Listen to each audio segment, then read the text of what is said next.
अगर ये जो लास्ट सेक्शन में हम देख चुके हैं कि हम किस तरह ग्रुप बाय कर सकते हैं अपने क्यूरीज को, अपने टेबल के डेटा को। और हमने इससे पहले लाइक ऑपरेटर देखा, और उससे पहले हमने कांस्टेंट यानी यूनिक की, प्राइमरी की और फॉरेन की देखी।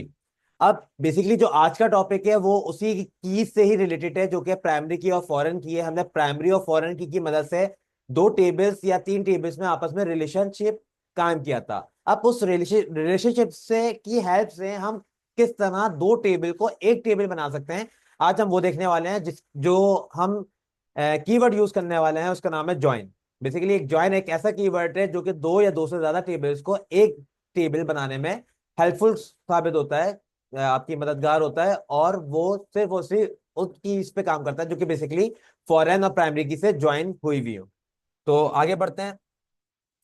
ज्वाइन की डेफिनेशन देख लेते हैं। कंबाइनिंग टू और more records of different tables from the same database into one comprehensive structure is known as joining of table. Let joining tables enables ease of manipulation, increase the speed of access and reduce data redundancy। क्या मतलब है कि भाई जाहिर सी बात है, अगर मैं कोई डेटा दो अलग अलग टेबल से चाहता हूं तो अलग अलग टेबल के क्यूरीज लिखकर जो डेटा फैच होकर मेरे पास आएगा उसमें थोड़ा सा टाइम ज्यादा कंज्यूम होगा, क्यूरी ज्यादा लगेंगी, मेहनत ज्यादा लगेगी, और एक्यूरेसी में भी फर्क आ सकता है। ज्वाइन की क्यूरी से मैं अपने मुताबिक अपने रिक्वायर्ड कॉलम्स को एक ही टेबल बनाकर अपने सामने बुला सकता हूं, और मेरे ओरिजिनल टेबल पे कोई स्ट्रक्चर पे कोई फर्क नहीं पड़ेगा, बल्कि एक मेरे पास नया एक रिजल्ट सेट तैयार होकर आ जाएगा मेरी रिक्वायर्ड कॉलम्स से बनकर। तो एक नया ही टेबल बन के आ जाएगा जिसकी रियल में तो कोई वैल्यू नहीं होगी, मतलब रियल में ऐसा कोई टेबल नहीं होगा, लेकिन एज अ रिजल्ट सेट मेरे पास वर्चुअल टेबल बन के आ जाएगा। The concept of joining table is to display a single table that will be derived from the base of all related table linked to each other with a common attributes. You can join the table either using the where clause with the select command or by using the join keyword। तो हम इस तरह इसको join कर सकते हैं। यहाँ पे हमारे पास टाइप्स ऑफ ज्वाइन है: inner join, left join, right join, full outer join जो कि माइस्क्यूएल में सपोर्टेड नहीं है, और सेल्फ ज्वाइन। जो सबसे ज्यादा ज्वाइन यूज होता है वो आपका इनर ज्वाइन है। ज्वाइन का कीवर्ड भी आप सिंपल यूज कर सकते हो खाली किसी भी टेबल को ज्वाइन करने के लिए। तो हम चलते हैं क्यूरी की तरफ और देखते हैं कि हम किस तरह अपने टेबल को ज्वाइन कर सकते हैं। तो यहाँ पे मैं अपने टेबल्स पे आ जाता हूँ, और टेबल्स पे आके देखते हैं तो मेरे पास यहाँ पे कुछ तीन टाइप के टेबल्स हैं। एक प्रोडक्ट है, कैटेगरी है, और टीबीएल ऑर्डर है। अगर मैं टीबीएल प्रोडक्ट को ऑन करूं तो प्रोडक्ट के टेबल में मेरे पास लास्ट में एक कॉलम बना हुआ है जिसमें मैंने फॉरेन की लगाई हुई है, और वो कैटेगरी के टेबल से ज्वाइन हुआ हुआ है, मतलब फॉरेन की मदद से रिलेशनशिप कायम हुआ हुआ है। जो कि मैं इस पे होवर कर रहा हूं तो मुझे बता रहा है कि भाई ये कौन सी कैटेगरी है, फास्ट फूड की कैटेगरी है, और ये अरेबियन फूड है, और ये देसी फूड है। अगर मैं कैटेगरी का टेबल पे देखूं तो कैटेगरी के टेबल में मेरे पास दो कॉलम्स है: कैटेगरी नेम और कैटेगरी आईडी, जिसमें यहाँ पे आईडी है जिसमें मैंने प्राइमरी की यहाँ पे लगाई हुई है, और प्रोडक्ट के टेबल में यहाँ पे फॉरेन की लगा के मैंने रिलेटिव उसके अंदर उनकी आईडीज डाली हुई है जो मुझे कैटेगरी चाहिए। अब बेसिकली मैं यहाँ पे चाहता हूँ प्रोडक्ट के टेबल को और कैटेगरी के टेबल को ज्वाइन करना। तो मेरे पास क्यूरी किस तरह होगी वो देख लेते हैं। भाई मैं एसक्यूएल पर आया, मैं यहाँ पे लिखूंगा भाई सेलेक्ट स्टैटिक फ्रॉम। तो यहाँ पे हमारे शुरू का हिस्सा तो वही है, सेलेक्ट के कीवर्ड के बाद हम कॉलम का नेम लिखते हैं। स्टैटिक का मतलब है ऑल, सारे। तो सेलेक्ट स्टैटिक फ्रॉम, अब फ्रॉम के बाद मुझे कौन कौन से टेबल चाहिए, मुझे कैटेगरी का भी टेबल चाहिए और मुझे प्रोडक्ट का टेबल भी चाहिए। मैंने कहा सेलेक्ट स्टैटिक फ्रॉम प्रोडक्ट्स, पहला टेबल, उसको मैं ज्वाइन कराऊंगा। ज्वाइन कि भाई ज्वाइन हो जाओ किससे, कैटेगरी से, कैटेगरी के टेबल से ज्वाइन हो जाओ। अब मुझे इसको, ये सिंपल मेरी क्यूरी है ज्वाइन करने की। इसके आगे का मुझे क्राइटेरिया बताना है कि कौन से कॉलम के मुताबिक ज्वाइन होना है, किस कॉलम पे ज्वाइन होना है। तो बेसिकली मेरे पास एक ही कॉलम है जो कि दोनों टेबल्स में सेम है, कैटेगरी आईडी का, जिसमें मैंने फॉरेन की भी लगाई हुई है, और कैटेगरी के टेबल में मैंने उसकी प्राइमरी की भी लगाई हुई है। तो मैं उसी जगह से ही इसको ज्वाइन करूंगा। मैं बोलूंगा भाई ऑन, ऑन का कीवर्ड प्रोडक्ट के टेबल में जो कैटेगरी आईडी है वो बराबर हो जाए अगर कैटेगरीज के टेबल में कैट आईडी है। तो यहां पे अगर कोई और टेबल के कॉलम्स को गेट करना होता है तो हम पहले टेबल का रेफरेंस देते हैं, डॉट करके फिर कॉलम को पुकारते हैं। तो यहाँ पे मैंने यहाँ पे पुकार लिया products dot cat ID equal to categories dot cat ID. तो यहाँ पे मेरी क्यूरी मुकम्मल हो चुकी है। मैं रिटर्न क्यूरी बॉक्स करता हूँ ताकि मेरी क्यूरी यहीं पे रहे, और कंट्रोल एंटर कर देते हैं ताकि एग्जीक्यूट हो जाए तो मेरी क्यूरी एग्जीक्यूट हो चुकी है और मेरे पास एक टेबल, एक ही टेबल बन के आ चुका है जिसमें मेरे पास तमाम डिटेल एक ही जगह है, जिसमें मेरे पास प्रोडक्ट के नेम भी है और कैटेगरी के भी दोनों कॉलम्स यहाँ पे आ रहे हैं, क्योंकि मैंने यहाँ पर जो है वो स्टार लगाकर ऑल ऑल कॉलम्स को मंगवाया था। अच्छा, यहाँ पे आप देख सकते हैं कि यहाँ पे कढ़ाई देसी फूड है, तो यहाँ पे बिरयानी भी देसी फूड है, तो देसी फूड यहाँ पे 2 दफा आया हुआ है, क्योंकि आईडी भी यहाँ पे जो यूज हुई है वो 2 दफा हुई भी है। तो आपकी अगर कोई आईडी यूज नहीं हुई भी होगी तो वो वाला कैटेगरी यहाँ पे शो नहीं होगी। यहाँ पे सिर्फ वो कैटेगरी शो होंगी जो कि इस कैट आईडी, जो कि प्रोडक्ट के टेबल में कैट आईडी है, उससे मैच कर रही होंगी, उससे मैच कर रही होंगी, सिर्फ वो शो होगी। तो यहाँ पे अब मैं चाहता हूँ कि ये तो सारे कॉलम आ गए, मैं सारे कॉलम देखना नहीं चाहता। मैं देखना चाहता हूँ भाई हमारे रेस्टोरेंट में कौन कौन से प्रोडक्ट हैं और उनकी कौन कौन सी कैटेगरीज है, यानी सिर्फ 2 कॉलम देखना चाहता हूँ। और अगर आप बोले तो प्राइस भी देख लेते हैं भाई, उनकी प्राइस क्या क्या है। तो भाई इसके लिए मैं क्या करूंगा, मैं बस सिर्फ कहाँ जाऊंगा जहां पे मैं कॉलम सेलेक्ट करता हूँ, स्टैटिक पे, स्टैटिक को बताऊंगा, मैं बोलूंगा भाई प्रोडक्ट्स के टेबल में आप टेबल का रेफरेंस दोगे। प्रोडक्ट्स के टेबल में प्रोडक्ट नेम चाहिए, कॉमा। कैटेगरीज के क्या टेबल में मुझे कैटेगरी का नेम चाहिए, कॉमा। फिर दोबारा प्रोडक्ट के कॉलम में आया, मैं प्रोडक्ट के टेबल में आया और वहां पे मुझे उस प्रोडक्ट की प्राइस चाहिए। ये मैंने ऐसा करने का मकसद ये था ताकि मैं आपको ये बता सकूं कि भाई कोई सा भी टेबल, कोई सा भी कॉलम, कोई सी भी सीरियलाइजेशन पे हो सकता है। जरूरी नहीं है कि पहले पहले टेबल के सारे कॉलम लिखो फिर दूसरे टेबल के लिखो।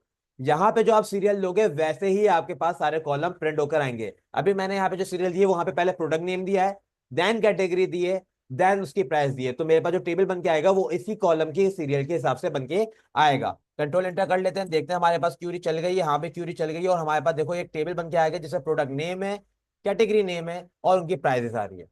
तो ये था हमारे पास ज्वाइन। अच्छा, यहाँ पे आप सवाल आता है कि क्या हम सिर्फ 2 ही टेबल को ज्वाइन कर सकते हैं या 2 से ज्यादा भी कर सकते हैं। नहीं, हम 2 से ज्यादा टेबल्स को भी ज्वाइन कर सकते हैं। तो किस तरह करेंगे, तो यहाँ पे मेरे पास एक सिनेरियो और है कि मेरे पास अगर मैं देखूं तो कैटेगरीज में मेरे पास कैटेगरीज का टेबल ये है मेरे पास, प्रोडक्ट्स का टेबल मेरे पास ये रहा, जिसमें कैट आईडी से मैंने इसको ज्वाइन किया हुआ है। एक और मैंने टेबल यहाँ पे क्रिएट किया हुआ है टीबीएल ऑर्डर के नाम से, और टीबीएल ऑर्डर के अंदर यहाँ पे प्रोडक्ट आईडी पे फॉरन की लगाई हुई है। मतलब ऑर्डर प्लेस करते वक्त हमने यहाँ पे जो ऐड किया वो कैटेगरी को नहीं, हमने यहाँ पे प्रोडक्ट की आईडी लगाई कि भाई कौन से प्रोडक्ट का ऑर्डर दिया जा रहा है। फॉर एग्जाम्पल यहाँ पे जो तीसरा ऑर्डर है, उस ऑर्डर का जो प्रोडक्ट है वो कढ़ाई है, मतलब कढ़ाई को ऑर्डर, कढ़ाई का ऑर्डर दिया गया है। यहाँ पे अगर पहले ऑर्डर की बात करें तो दमपुक को ऑर्डर दिया गया, और दूसरे की बात करें तो यहाँ पे मंचूरियन राइस का ऑर्डर दिया गया है। तो बेसिकली यहाँ पे आपसे प्रोडक्ट आईडी ही लिखकर पूरा का पूरा प्रोडक्ट डिफाइन कर सकते हो। तो अब मैं एक ऐसा टेबल चाह रहा हूँ जिसमें मुझे ऑर्डर की लिस्ट मिल सके कि भाई आज की तारीख में मेरे पास किस किस टाइप के ऑर्डर आए और कितने कितने हैं। फॉर एग्जाम्पल यहाँ पे अगर मैं बाकी कॉलम्स देखूँ तो मुझे यहाँ पे क्वांटिटी भी मिल रही है कि कितना ऑर्डर दिया गया है, उसका अमाउंट भी मिल रहा है कि भाई उसका बिल कितने का बना, और मेरे पास यहाँ पे प्रोडक्ट आईडी है। तो अगर मैं टेबल का एक सिनेरियो दिमाग में सोचूं तो मुझे एक तो चाहिए प्रोडक्ट नेम, फिर चाहिए मुझे उसकी क्वांटिटी कितनी मंगवाई गई, या क्वांटिटी से पहले मैं ये कर सकता हूँ भाई प्रोडक्ट नेम, फिर मुझे बताओ उसका कैटेगरी क्या है, कौन सी कैटेगरी की है वो, फिर मैं चाहूंगा कि भाई उसकी क्वांटिटी क्या ऑर्डर दी गई है और उसका बिल कितना बना यानी अमाउंट। यानी 4 कॉलम जो कि 3 अलग अलग टेबल्स में से है।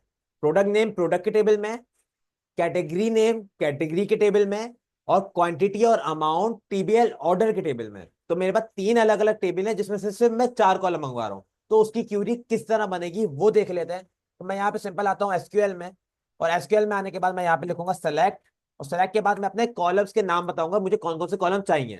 सिंपल सी बात है, सेलेक्ट का कीवर्ड के बाद आप कॉलम का नाम बताते हो। तो भाई मुझे प्रोडक्ट के टेबल में से प्रोडक्ट नेम चाहिए, पहला कॉलम प्रोडक्ट के टेबल में से प्रोडक्ट नेम चाहिए। सेकंड चीज, मुझे कैटेगरीज के कॉलम में से उस प्रोडक्ट की कैटेगरी जाननी है कि भाई वो किस कैटेगरी का प्रोडक्ट है जो कि फॉरेन की से वहां पे ज्वाइन हुआ हुआ है, कॉमा। अब मुझे जानना है कि टीबीएल ऑर्डर के कॉलम में कि इस प्रोडक्ट का की क्वांटिटी क्या है, और इस प्रोडक्ट के मतलब इस प्रोडक्ट का जो ऑर्डर दिया गया है उसका टोटल बिल यानी अमाउंट कितना बना है। तो यहाँ पे मैं सिर्फ 3 4 चीजें जानना चाह रहा हूँ, जिसमें मेरे पास प्रोडक्ट नेम आ गया, मेरे पास कैटेगरी आ गई, मेरे पास क्वांटिटी आ गई और मेरे पास अमाउंट यहाँ पर आ गया है। तो यहाँ पे कॉलम्स तो मैंने लिख लिए। अब बात करते हैं आगे के भाई कौन से टेबल से उठा के लेकर आना है। तो भाई पहले तो मैं लिखूंगा फ्रॉम, और उसके बाद मैं पहले 2 टेबल्स को ज्वाइन कराऊंगा।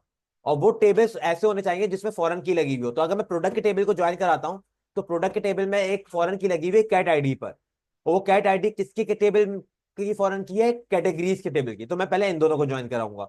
मैंने लिखा भाई प्रोडक्ट्स का टेबल ज्वाइन हो जाए कैटेगरीज के टेबल से ऑन, किस जगह पर ज्वाइन हो, तो मैं वही वाली क्यूरी लिख रहा हूं पूरी कि भाई जहां पे प्रोडक्ट्स डॉट कैट आईडी है बराबर हो किसके, कैटेगरीज डॉट कैट आईडी के। जहां पे मैंने दो टेबल्स को ज्वाइन कर दिया, अब बात करते हैं तीसरे टेबल को ज्वाइन करने की। तो यहाँ पे सिंपल मुझे और कुछ नहीं करना, मैं डायरेक्टली ज्वाइन का कीवर्ड लगा के तीसरे टेबल का नाम लिखूंगा। और तीसरे टेबल का नाम क्या है, टीबीएल ऑर्डर। अब ज्वाइन तो कर दिया मैंने टेबल को, अब मुझे ये बताना है कि वो किस बुनियाद पे ज्वाइन हो रहा है, मतलब कौन सा लिंक पे ज्वाइन हो रहा है। तो टीबीएल ऑर्डर में जो फॉरेन की है वो कौन सी है, प्रोडक्ट आईडी है। तो बेसिकली मेरे पास जो टीबीएल ऑर्डर में जो ज्वाइनिंग पॉइंट है वो प्रोडक्ट आईडी से ज्वाइन हो रहा है। तो मैं यहाँ पे वही करूंगा कि भाई ऑन टीबीएल ऑर्डर में जो प्रोडक्ट आईडी है वो अगर बराबर हो जाए प्रोडक्ट्स के टेबल की प्रोडक्ट आईडी से। इस वाले इन दोनों टेबल्स में ये वाली फॉरेन की और प्राइमरी की है, और ये वाले टेबल में ये वाली फॉरेन की और ये वाली प्राइमरी की है। मतलब इस तरह मैंने एक ज्वाइनिंग कर ली है, मेरी क्यूरी बन चुकी है। मैं रिटेन क्यूरी बॉक्स करता हूं और यहाँ पे मैं आके कंट्रोल एंटर कर देता हूं। तो यहाँ पे देखें मेरी क्यूरी चल चुकी है, और यहाँ पे मेरे पास पूरा एक बिल बन के आ गया है जिसमें मेरे पास प्रोडक्ट नेम भी है, मेरे पास उसकी कैटेगरी नेम भी है, मेरे पास क्वांटिटी भी है, और मेरे पास अमाउंट भी है।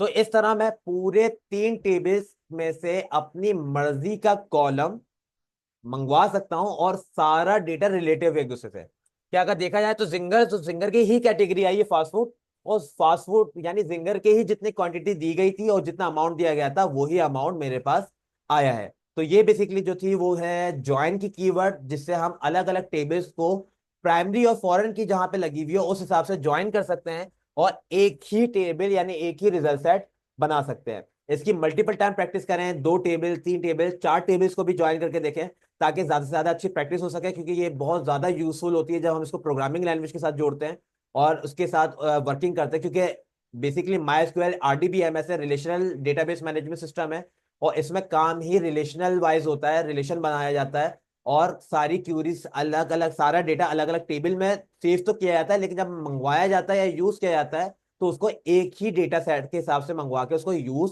किया जाता है। तो कोशिश करें कि इस क्यूरी के ऊपर कमांड ज्यादा बेहतर करें, अच्छी करें, पक्की करें, ताकि वो आगे काम आ सके।